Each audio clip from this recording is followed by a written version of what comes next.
see our lives as worthwhile from a point of view external to ourselves, and our interest in being able to see ourselves as part of an at least notional community that can understand us and that to some degree shares our point of view, thus seems to me to be pervasive.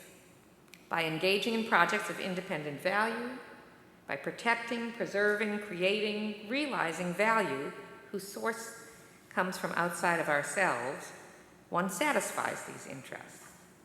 Indeed, it's hard to see how one could satisfy these interests in any other way. Reflecting on the pervasiveness of these interests and of the way a life of fitting fulfillment answers to them, will, I hope, support both my proposal that meaningfulness is a matter of active and loving engagement in projects of worth, and my claim that this feature, distinct from both happiness and morality, deserves to be included in a conception of a fully successful life. Who's to say which projects are fitting or worthy or valuable and which are not? The worry is that any person or group that sets itself up as an authority on values is liable to be narrow-minded or biased. To be sure, elitism and parochialism are dangers that we need to be wary of, especially when making judgments about the relative value of what other people do with their lives. But we can guard against these dangers if we keep our fallibility in mind, if we regard our judgments as tentative, and if we remind ourselves that the point of thinking about the category of meaningfulness in life is not to produce a method for generating a ranking of different people, of different possible or actual lives along a scale of meaningfulness. To the question, who's to say which projects are independently valuable and which are not, my answer is no one in particular. Rather, questions are controversial, but they're easy enough to come up with. A member of a religious cult may think that obedience to her leader's commands and dedication to his empowerment are worthwhile goals. An attorney fresh out of law school may see her ardent defense of an unscrupulous corporate client as a noble expression of justice in action. A personal assistant to a Hollywood star may be seduced by the glitter and fame that surround her into thinking that catering to her employer's every whim is a matter of national significance. Such people may feel fulfilled by activities that foster what they take to be worthwhile ends. They may think a life devoted to the advancement of their goals and heroes is a meaningful one, but, according to the fitting fulfillment view, they might be mistaken. As these examples make plausible the idea that a person may find meaning in an activity that isn't really there, others suggest the converse possibility. A project deserve inclusion in the class of activities that can contribute to the meaningfulness of a life. We must admit the reasonableness of controversy, not only about the value of particular activities, such as cheerleading, ultimate frisbee, and analytic philosophy, but also about whole categories of activities such as self-realization or communion with nature. My own inclination is to be generous in my tentative judgments about what is valuable. I expect that almost anything that a significant number of people have taken to be valuable across a large span of time really is valuable. Still, these expectations may be unsupportable.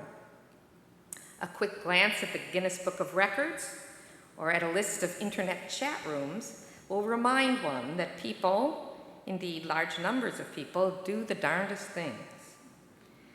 They race lawnmowers, compete in speed eating contests, sit on flagpoles better than others, and that the person whose projects they are may be wrong about how much value they have. These ideas are notoriously controversial, and in secular academic as well as popular culture, we tend to avoid them. The popular fulfillment view of meaning, which I discussed, may be understood as implicitly rejecting the idea of objective value. It conceptualizes meaning in wholly subjective terms.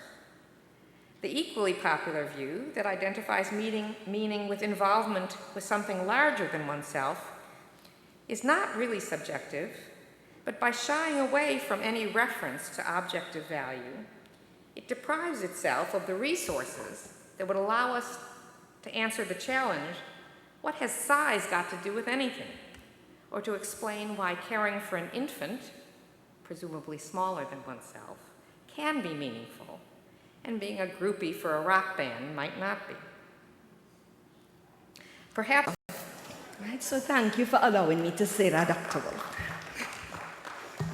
Our respondent, Mr. Thomas Isaac, was my boss at the St. Augustine Senior Secondary Comprehensive School, where he served as principal when I was assigned as a library assistant on completion of A-levels, bushy-eyed and bright-tailed, fresh out of school, just a few years ago. There I admired his intellect, his articulation, his wit, and his composure. He articulated well. He was knowledgeable, and nothing rattled him. I suspect nothing rattled him because he had a love for sports that he found fulfilling. In fact, he played in the AFL League. I think that is the Arima Football League. In the 1960s, before some of us were born, he Mr. Thomas Isaac.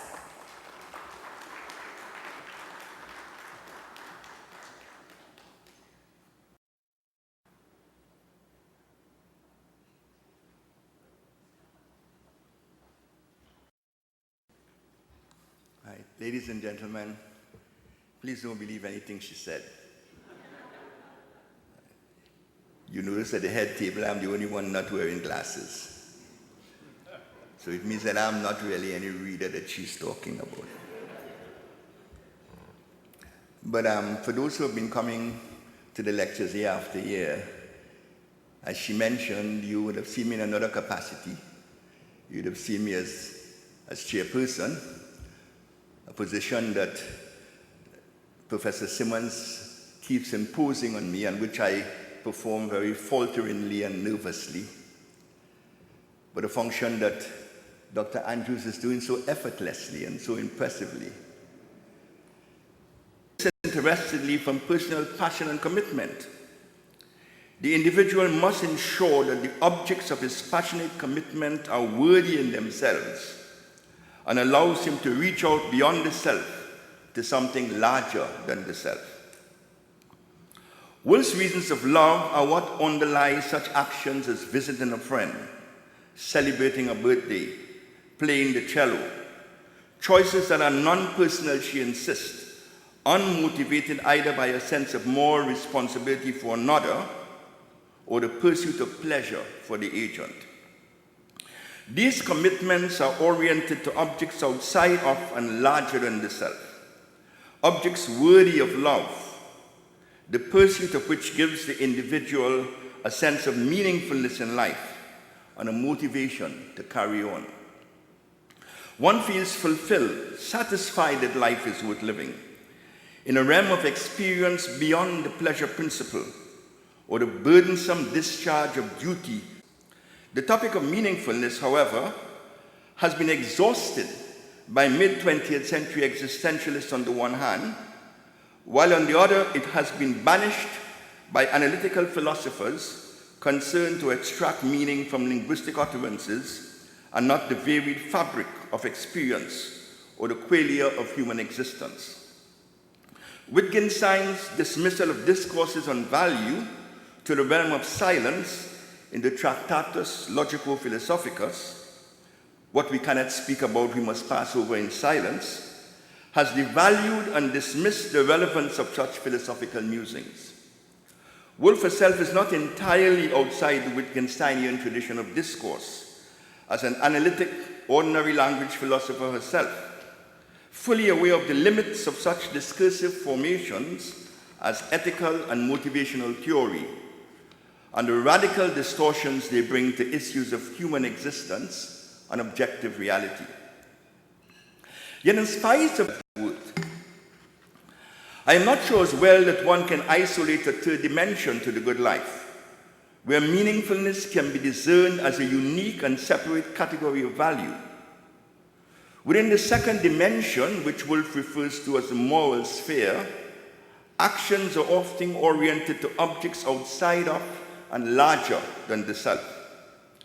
I may, for example, as a political activist, lobby for the improvement of the condition of vagrants, considered by everyone to be a most worthy cause, much larger than any personal goal, yet meeting both the requirements of the moral life in the fulfillment of a duty to others and giving my life a sense of meaning.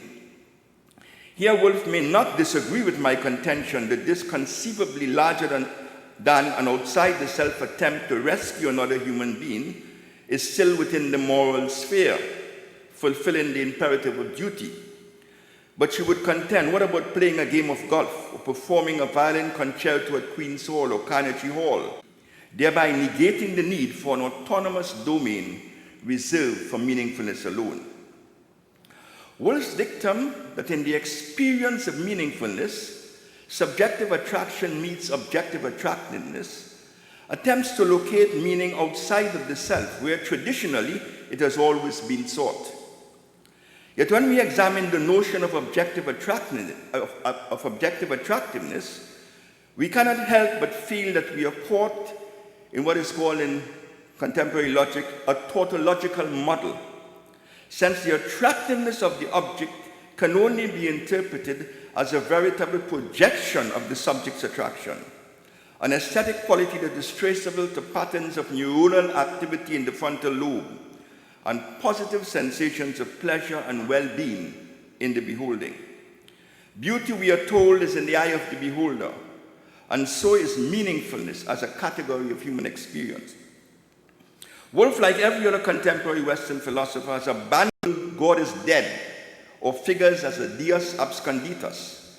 Man is still to be interpreted as the desire to be God.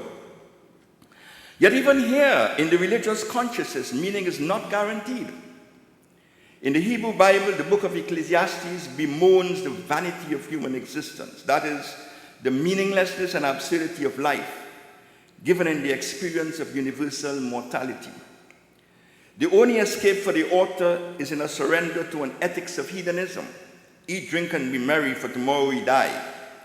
And a cognitive acceptance of the relativity of values. There's a time to be born and a time to die. For Job, meaning vanishes in the face of unbearable suffering. And even his final encounter with God only induces a strange, ironic agnosticism before the utter silence of the cosmos and God's refusal to answer the ultimate questions of life. Blaise Pascal, scientist and mathematician as well as religious devotee, discovered absurd and thus the evanescence of meaning derives from the silence of the world against reason's demand for clarity and enlightenment.